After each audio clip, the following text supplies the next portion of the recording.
Los equipos de rescate continúan este martes en Venezuela la búsqueda desesperada de sobrevivientes entre los escombros de los edificios colapsados cuando se cumplen 6 días del doble terremoto que ha dejado más de 1.900 muertos. Bienvenidos a DW Noticias, soy Ana Plasencia en Berlín. Venezuela cumple casi una semana buscando sobrevivientes entre los escombros, con críticas crecientes por la lentitud de la respuesta oficial. Según la NASA, más de 58.000 edificios resultaron dañados o destruidos en el norte del país. La Corte Suprema estadounidense blinda la ciudadanía por nacimiento y frena uno de los pilares de la política migratoria de Donald Trump. En otra sentencia, el tribunal avala leyes estatales que vetan la participación de atletas trans en competiciones escolares femeninas. El presidente estadounidense habla de una gran victoria. Y Sudáfrica vivió una tensa jornada de protestas contra la inmigración ilegal que congregó a unos 10.000 manifestantes y estuvo marcada por la detención de más de 300 indocumentados, un violento tiroteo con 2 heridos en un barrio de Johannesburgo y el despliegue de contingencia del ejército.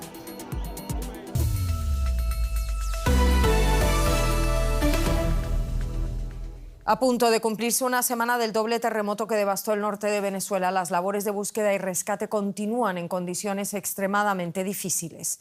Según los últimos datos del gobierno interino, la cifra de muertos asciende a 1.943 y hay más de 10.000 heridos. En La Guaira, vecinos y voluntarios siguen removiendo escombros con sus propias manos ante la falta de maquinaria y apoyo oficial suficiente. Según análisis satelitales de la NASA, casi 60.000 edificaciones han resultado dañadas o destruidas y la emergencia inmediata se convierte en una crisis prolongada que exige respuestas técnicas, humanitarias y logísticas. Desesperación en Venezuela ante el dolor por tantos muertos y la lentitud de los rescates. Elizabeth Hostos en Caracas. Elizabeth, en el estado de La Guaira, el epicentro de la devastación, rescatistas de todo el mundo siguen trabajando para buscar sobrevivientes de la tragedia bajo los escombros. ¿Cuál es la situación hoy, por favor? Hola Ana, un saludo especial para ti y tu audiencia. Sí, en efecto, a esta hora de la tarde aquí en el estado La Guaira se sigue buscando supervivientes de esta tragedia que ha enlutado Venezuela desde hace 6 días. Son labores que no paran por cuanto todavía hay unos atisbos de esperanza porque se escuchan voces, se escuchan ruidos de personas que están bajo los escombros. El gobierno bolivariano anunció anoche que al menos 1.719 personas han fallecido, sin contar las víctimas en el estado Vargas, declarada zona de desastre. En todo caso, la Organización de Naciones Unidas, sus representantes en Venezuela, declararon esta mañana que esta cifra oficial podría verse subvalorado por cuanto la cifra de edificaciones afectadas, bien señalas que la NASA señalaba que son 58.000 edificios, pudiera elevar la cifra de fallecidos. Se estima que hay unos 50.000 desaparecidos y se ha ordenado la adquisición de 10.000 bolsas para depósito de cadáveres en coordinación con el gobierno de Venezuela. Esta es la situación en estos momentos, Ana.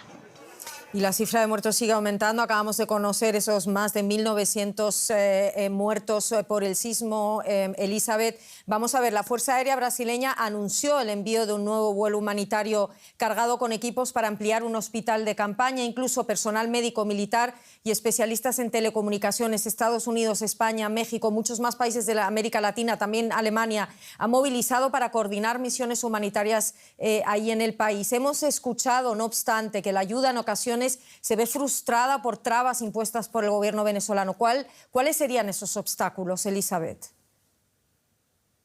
Sí, Ana, en efecto, principalmente la ausencia de liderazgo en Venezuela que emita directrices claras de trabajo en situaciones de emergencia.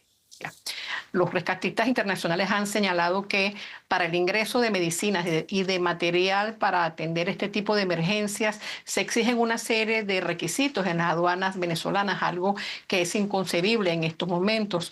También ha habido problemas de acceso a sitios en desgracia por cuanto hay muchas alcabalas, hay muchos funcionarios policiales y militares solicitando documentación, solicitando visas de ingreso a los funcionarios que están apoyando a Venezuela, algo que no es bien visto por delegaciones internacionales, y también tenemos una situación complicada en cuanto a las vías de comunicación. Ingresa mercancía a Venezuela, pero llega con mucha dificultad porque hay muchos problemas de acceso a sitios que son bastante neurálgicos en estos momentos, Ana. Es una situación bastante complicada y es un cóctel de complejidad que afecta a los más vulnerables, a las personas que están afectadas por este terremoto, Ana. Situación muy complicada la que se sigue viviendo en Venezuela. Nos lo cuenta Elizabeth Hostos. Como siempre, un placer, Elizabeth. Saludos, ánimo. Muchas gracias. Hasta pronto. Casi 60.000 edificios dañados o destruidos según estimaciones de la NASA. Saludamos al ingeniero constructor y CEO de Miyamoto International en México, Jesús Valdés Aguilar, que además presta ayuda en ingeniería estructural para los grupos de rescate en La Guaira. Bienvenido, Jesús. ¿Cómo evalúan ustedes la estabilidad de esas estructuras que han colapsado o que están dañadas en La Guaira? Buenas tardes. Sí, lo primero que realizamos es una inspección rápida desde el exterior para evaluar si es seguro entrar o no.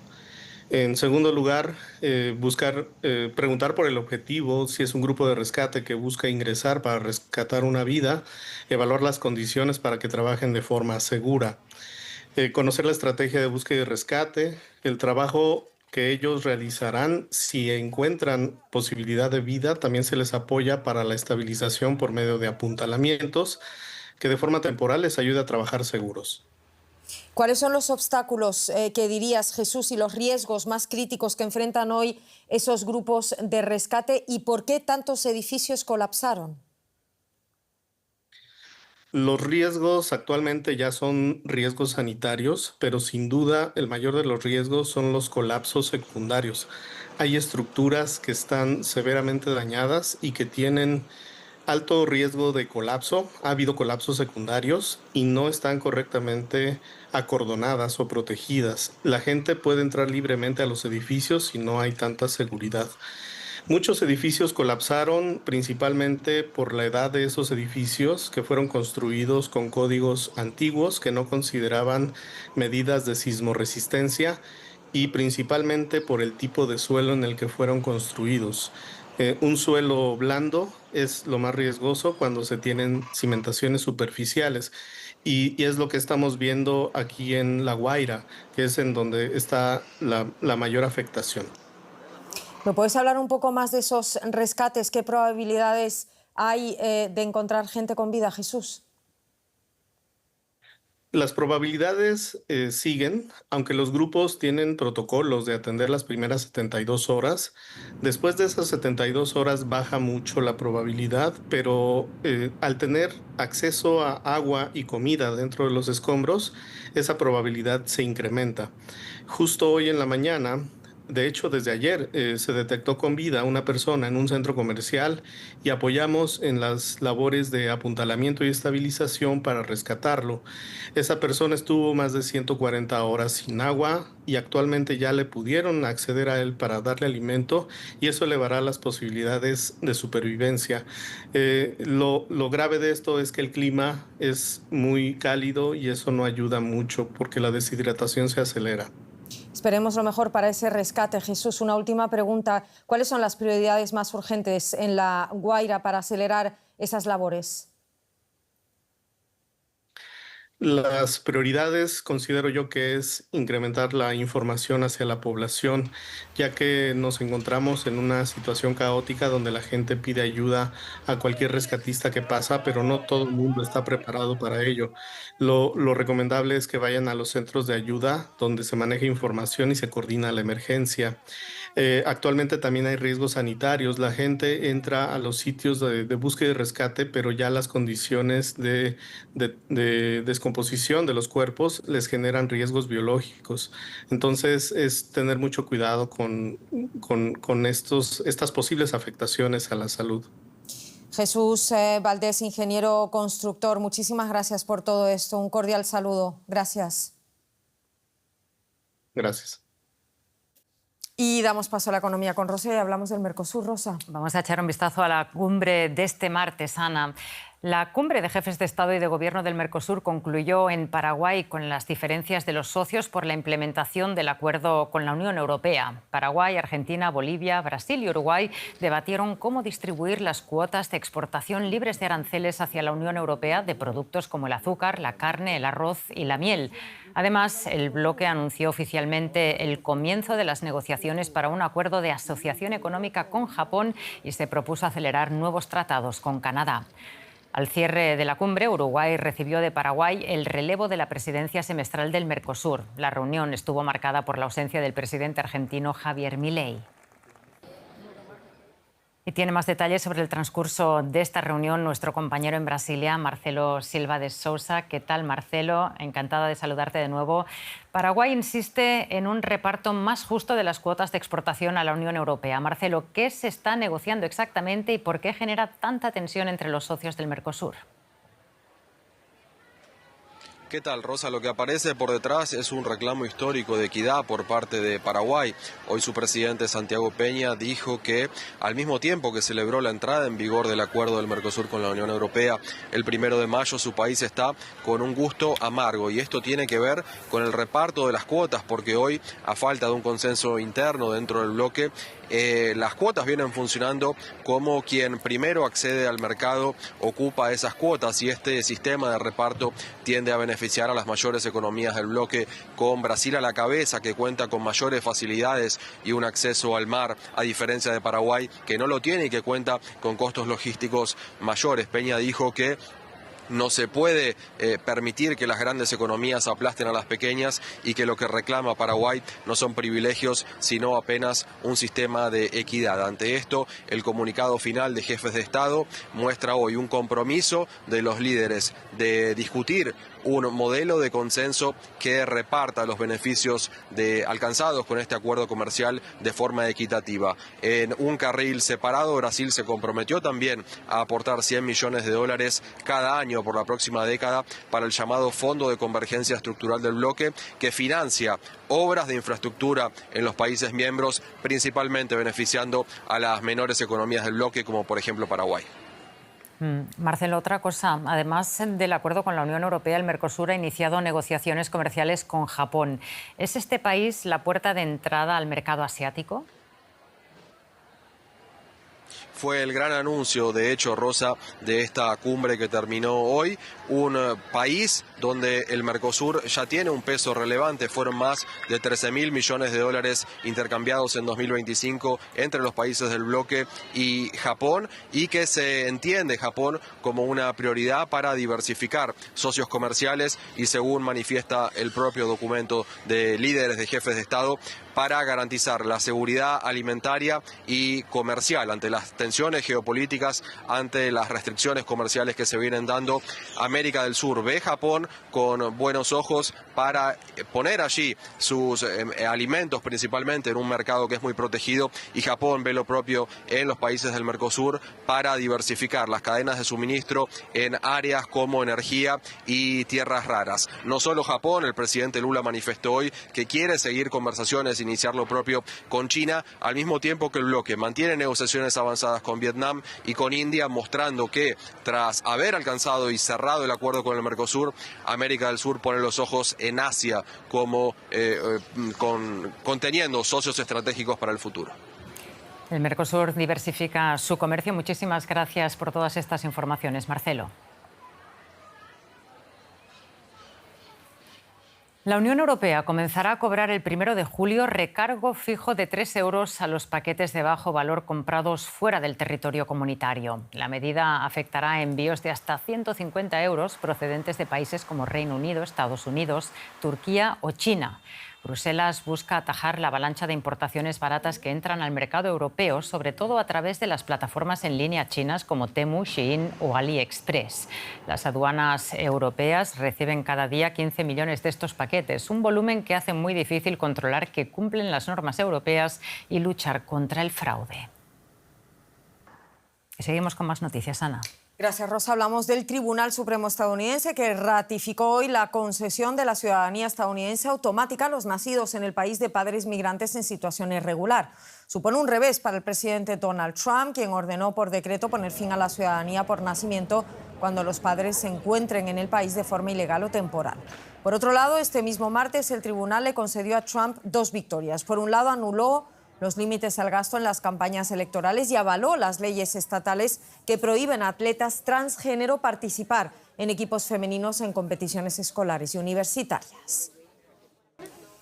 Bueno, el Supremo frena a Trump y reafirma la ciudadanía por nacimiento, pero avala leyes estatales que prohíben a atletas transgénero competir en deportes escolares femeninos. José Díaz Briceño en Washington. Vamos a hablar de todo esto contigo, José. ¿Cómo explica en primer lugar el Supremo todas estas decisiones? Así es, el último día de sesiones del Tribunal Supremo de Estados Unidos con 3 decisiones claves. En principio, 2 decisiones, la que tiene que ver con la prohibición a las personas transgénero para actuar y participar en competencias femeninas en estados que han aprobado prohibiciones en contra de ellos. Pues básicamente, junto con la decisión de aumentar los montos que las personas pueden gastar, los partidos en específico en cuestiones electorales, ambas decisiones muestran una clara mayoría de 6-3 de los conservadores en la Corte, y sin embargo lo que se ve con la decisión específica del tema migratorio de echar para atrás la orden ejecutiva que limitaba la ciudadanía por nacimiento, se ve que hay un centro institucional representado por el presidente de la Corte, el señor John Roberts, y por otra jueza conservadora, Amy Coney Barrett, que en cuestiones de expansión del poder ejecutivo marcan una línea, y es por ello que ellos formaron la mayoría con otras 3 liberales de la Corte para detener a Trump. Así es que aquí en Washington se interpreta como una mezcla de 2 sabores, amargo y dulce para Trump en estos temas. Desde luego, porque son fallos como muy diferentes, ¿no? Me pregunto, José, ¿qué repercusiones políticas tienen estos fallos para la Casa Blanca y en el caso de la ciudadanía por nacimiento, qué repercusiones tiene para el debate migratorio en el Congreso? Y acércame a la reacción de Donald Trump, que ya ha habido una. En el caso de las personas transgénero, el presidente Trump cree que ese es un tema que mueve a sus electores, y esto pensando hacia las elecciones de medio término, donde se renueva el Congreso en noviembre, será clave. Pero específicamente sobre el tema de la ciudadanía por nacimiento, el presidente Trump ya tuvo una reacción y aseguró y pidió a los legisladores republicanos a aprobar justamente un cambio dentro de las cámaras para limitar que las personas indocumentadas y los visitantes puedan obtener básicamente sus hijos ciudadanía automática. Y sin embargo, los especialistas legales dicen que el presidente Trump está completamente incorrecto, porque la decisión del Supremo hoy dejó claro que se necesita una enmienda constitucional para echar atrás esta enmienda 14, donde está consagrada la ciudadanía por nacimiento, y esto es algo sumamente difícil. Se necesitan 2/3 partes de las cámaras, además de 3/4 partes de las legislaturas estatales, algo que en el actual clima político hace prácticamente imposible que esto ocurra, particularmente, como decimos, en el tema de ciudadanía por nacimiento. Muchísimas gracias por todo esto, José Díaz Briceño en Washington. En Sudáfrica, miles de personas participaron en protestas violentas contra la inmigración en una jornada fijada por grupos xenófobos como fecha límite para que los inmigrantes sin papeles abandonen el país. La violencia, que ya se ha cobrado 4 vidas, se sucede desde hace semanas. Disturbios en Johannesburgo. Ante la violencia desatada, negocios y tiendas se ven obligados a cerrar, mientras que los habitantes de la ciudad se confinan. La ira que muchos venían reprimiendo estalló al cumplirse el plazo no oficial del 30 de junio, fijado para que los extranjeros indocumentados abandonen Sudáfrica. A partir de ahora, la gente sabrá de lo que somos capaces, aunque queremos hacerlo de manera legal. Sin embargo, parece que algunos extranjeros no quieren cooperar. No tengo claro qué se espera que hagamos. Un sentimiento compartido por manifestantes en toda Sudáfrica, como aquí en la ciudad costera de Durban. Acusan a los extranjeros de fomentar la criminalidad, quitarles el trabajo y sobrecargar los servicios públicos. Y exigen más acciones al gobierno sudafricano.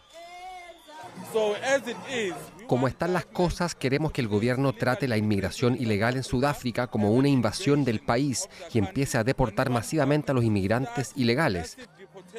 Queremos que el gobierno se tome este asunto en serio.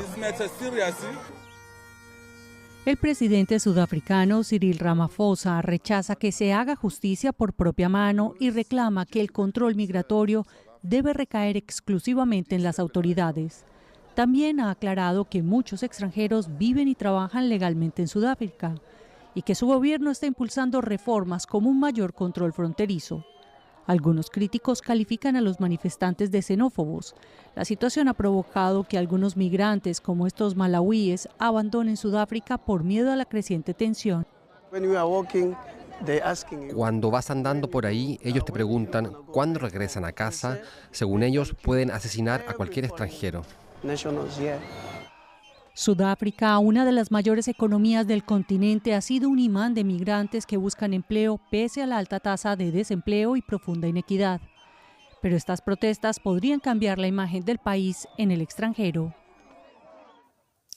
El secretario general de la ONU, Antonio Guterres, condenó la expansión y aceleración de asentamientos israelíes en Cisjordania. En un informe sobre la situación en el territorio palestino, Guterres denunció el incremento de la violencia relacionada con los colonos y las restricciones de acceso de los palestinos a sus tierras. Por su parte, 5 miembros europeos del Consejo de Seguridad llamaron al gobierno israelí a poner fin a esa expansión de los asentamientos, castigar la violencia de los colonos y reanudar los pagos de los ingresos fiscales retenidos a la autoridad palestina. De hecho, Israel retiene miles de millones de ingresos fiscales que recauda en nombre de la autoridad palestina, dinero que constituye la mayor parte de su presupuesto. A medida que los salarios dejan de pagarse y los servicios básicos se desmoronan, la profunda crisis económica en Cisjordania lleva al límite los servicios esenciales. La situación para los palestinos en la Cisjordania ocupada es catastrófica. Y ahora que el gobierno israelí retiene $5.000 millones en ingresos fiscales que recaudó en nombre de la autoridad palestina, se están quedando sin dinero. Hace casi 3 años que recibimos solo un porcentaje de nuestro sueldo. Algunos meses un 70%, otros un 60%, este mes será un 50%. Desde noviembre recibimos un 50% de nuestro sueldo. Es una situación financiera miserable. Somos un país que importa todas sus materias primas básicas y recauda sus impuestos antes de que lleguen al mercado. Como la autoridad palestina no controla los pasos fronterizos, esa recaudación la hace Israel, cobrándose un 3% por el servicio. Estos impuestos sobre bienes y servicios representan el 70% del ingreso anual de la autoridad palestina. Según el Protocolo de París de 1994, todos los ingresos tributarios por importaciones que no sean de origen israelí y que ingresan por pasos fronterizos israelíes tienen que ser transferidos a la autoridad palestina en 6 días hábiles. La autoridad palestina envía parte de esos ingresos a Gaza. Israel asegura, sin aportar evidencia, que jamás, al frente del gobierno de Gaza e independiente de la autoridad palestina, usa estos ingresos para financiar actos terroristas. Sin embargo, permitió durante años el financiamiento extranjero de Hamás. Históricamente, desde que la autoridad palestina fue creada, en cada crisis o disputa con Israel, el gobierno israelí ha usado, en mi opinión, la recaudación fiscal como herramienta de presión para algunos temas, como cuando la autoridad palestina se unió a organizaciones internacionales contra la voluntad de Israel. Lo usaban como herramienta de castigo durante un cierto periodo de tiempo. En respuesta a los ataques de Hamás del 7 de octubre, el ministro de Finanzas israelí, Bezalel Smotrich, redujo la transferencia de ingresos fiscales a la autoridad palestina, a pesar de que ésta no gobierna Gaza y mantiene una rivalidad política con Hamás. Más adelante, luego de que varios países reconocieran el Estado palestino, Smotrich bloqueó las transferencias por completo, reteniendo hasta la fecha más de $5.000 millones en ingresos fiscales adeudados.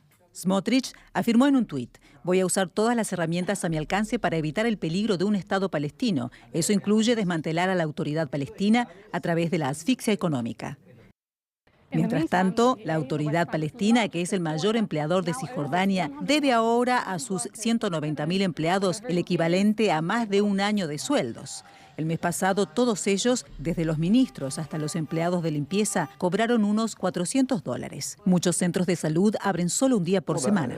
Es la peor situación que hemos tenido jamás. Estamos cerca del colapso del sistema de salud.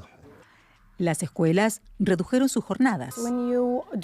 Cuando no tenés un esquema educativo regular, solo 3 días para venir a la escuela, eso no es suficiente para una buena educación. Y esa es la realidad para quienes tienen un empleo. La tasa de desempleo en la Cisjordania ocupada se sitúa en torno al 30%. Esto incluye a las casi 130.000 personas sin acceso a trabajos en Israel. Le preguntamos al portavoz del ministro de Finanzas israelí, Bezalel Smotrich, a cuánto ascendía la suma total de ingresos fiscales palestinos, dónde estaban retenidos y por qué. El equipo de Smotrich evitó dar detalles al respecto, pero respondió: la autoridad palestina sigue siendo el enemigo detrás de los actos de terror en Judea y Samaria, en alusión a Cisjordania. No vamos a seguir dándole recursos a una entidad que financia nuestra destrucción. Los seguidores de Smotrich están de acuerdo. El dinero nunca fue suyo, nunca debió haberlo sido, y ahora Israel tiene todo el derecho de decir: no voy a financiar mi propia destrucción. Es un castigo colectivo, porque castiga a la gente común, no a autoridades. Pero es incluso más estratégico. Busca convertir toda la complejidad del conflicto palestino-israelí en una completa ocupación militar israelí.